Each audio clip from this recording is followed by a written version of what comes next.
SSTV. Hi welcome to SSTV. ఈ రోజు big boss episode లో ఏం జరిగిందో తెలుసుకుందాం. ఇది దసరా వీక్ కాబట్టి చాలా హంగామాగానే స్టార్ట్ అయింది బిగ్ బాస్. ఈ బిగ్ బాస్ కి అంతేకాదు సెలబ్రిటీస్ కూడా రావటం జరిగింది. బిగ్ బాస్ టీమ్ కి ఒక స్పెషల్ ఎఫర్ట్ కూడా ఈ రోజు దక్కిందని చెప్పాలి.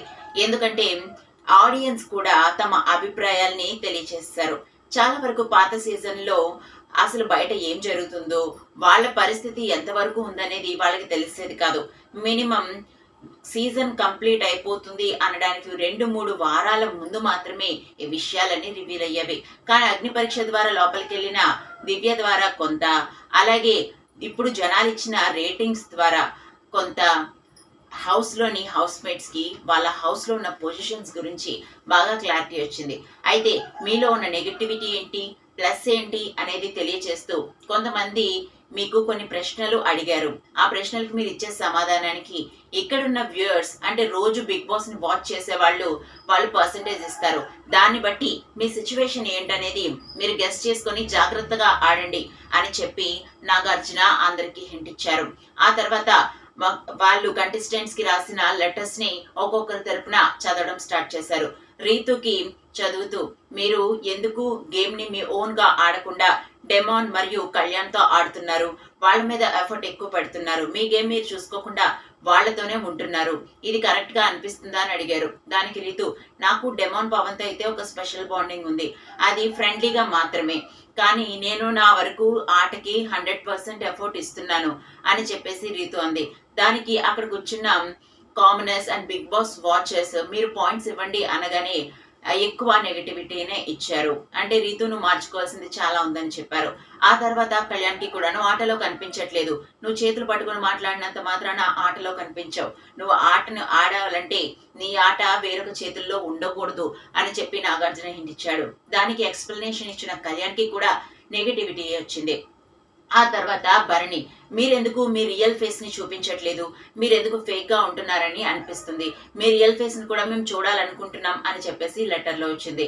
దానికి భరణి ఎక్స్ప్లెనేషన్ ఇచ్చుకుంటూ, నేను కామ్ గా ఉంటున్నాను అంతే, నా రియల్ ఫేస్ కూడా ఇదే, నేను సీరియల్స్ లో విలన్ గా నటించి ఉండొచ్చు, కానీ నార్మల్ గా నేనంతే ఇంతే, కొంచెం కోపంగా ఉంటాను, కానీ ఆ కోపాన్ని కూడా నేను ఇక్కడ ప్రదర్శించనని మా మామ్ కి గురువుకి మాట ఇచ్చొచ్చాను అని చెప్పగానే అందరూ కూడా భరణికి రేటింగ్ ఇచ్చారు. ఆ రేటింగ్ లో భరణి అయితే పాజిటివిటీని పొందాడు, అంటే భరణిని ఎక్కువ మంది నమ్ముతున్నారని.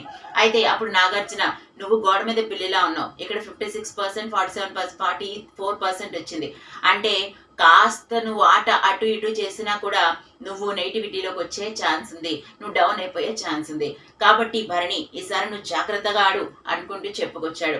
అలాగే శ్రీజ విషయానికి చెప్పుకుంటూ వస్తే, మీరు ఆటలో ఎందుకు ఎక్కువగా మాట్లాడుతున్నారు, అలాగే మీ ఆట ఫేక్ గా అనిపిస్తుంది, మిమ్మల్ని నమ్మే ఛాన్సెస్ అయితే ఇంట్లో ఎవరికి లేవని చెప్పగానే తనకి కూడా ఎక్స్ప్లెనేషన్ ఇచ్చుకోగానే ఫుల్ నెగిటివిటీ వచ్చింది. ఏకంగా 84% నెగిటివిటీని ఆమెకి ఇవ్వటం జరిగింది. సో బయట వాళ్ళు ఇలా అందరితో కూడా నాగార్జున మాట్లాడుతూ, ఈవెన్ పవన్ తో కూడా చెప్పినప్పుడు, నేను తనతో నార్మల్ గానే ఉన్నాను అనగానే, మీరు రీతుతో గేమ్ ఆడుతున్నారు, తన ఎమోషన్స్ తో ఆడుకుంటున్నారు, మీరు మీ అసలు గేమ్ ని ఎప్పుడు చూపిస్తారా అని అడగగానే, లేదు నేను రీతితో నార్మల్ గానే ఉన్నాను, నా గేమ్ అయితే నేను ఆడుతున్నాను అనగానే తనకి కూడా శ్రీజ లాగే 84% నెగిటివిటీ వచ్చింది, 18% మాత్రమే ఆమెకి తనకి పాజిటివిటీ వచ్చింది. అంటే హౌస్ లో ఉన్న హౌస్ మేట్స్ యొక్క ఎమోషన్స్ ఎలాగున్నా సరే, వాళ్ళు ఎలా ఆడినా సరే, బయట వాళ్ళు ఎలా తీసుకుంటున్నారనేది కూడా ముఖ్యంగా ఉంటుంది. సో వాళ్ళ ఆట మీద ఒక క్లారిటీ అనేది వాళ్ళకి వచ్చింది. సో ఇవన్నిటిని దృష్టిలో పెట్టుకొని వాళ్ళు ఇక ముందు ఎలా ఆడతారో అనేది చూడాలి. దసరా కాబట్టి బిగ్ బాస్ అంతా మంచిగా ఆటలతో పాటలతో సాగిందని చెప్పాలి.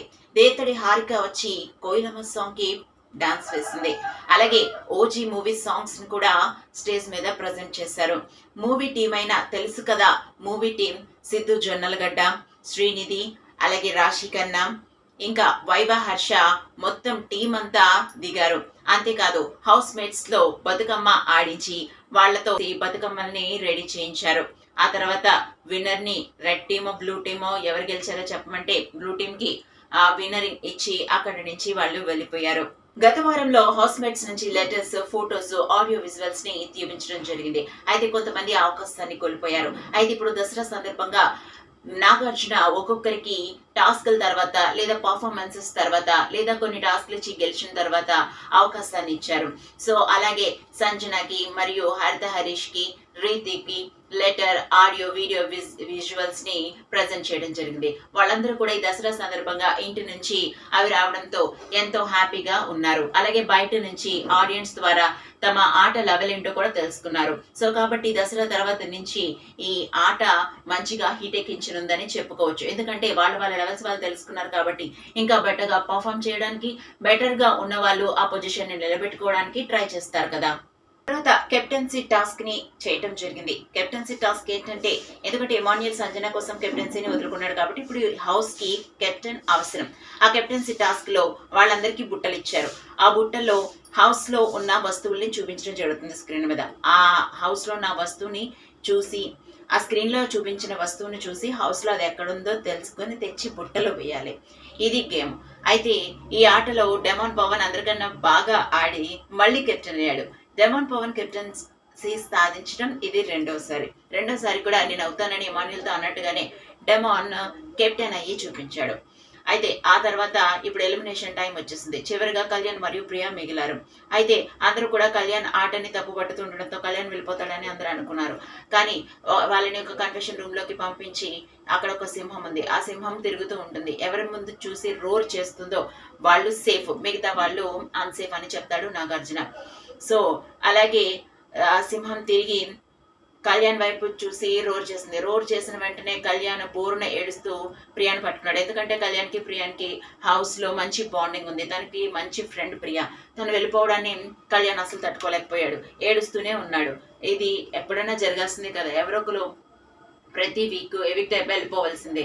సో ఇదేం పెద్ద ప్రాబ్లం కాదు, నేను బయట నుంచి సపోర్ట్ చేస్తా, బాగా ఆడని చెప్పి ప్రియా ఇంట్లోంచి బయటకు వెళ్ళడం జరిగింది. అంటే థర్డ్ వీక్ ఎలిమినేషన్ దసరాకి ప్రియా ఎలిమినేట్ అయ్యి ఇంటికి వెళ్ళిపోయింది అనమాట.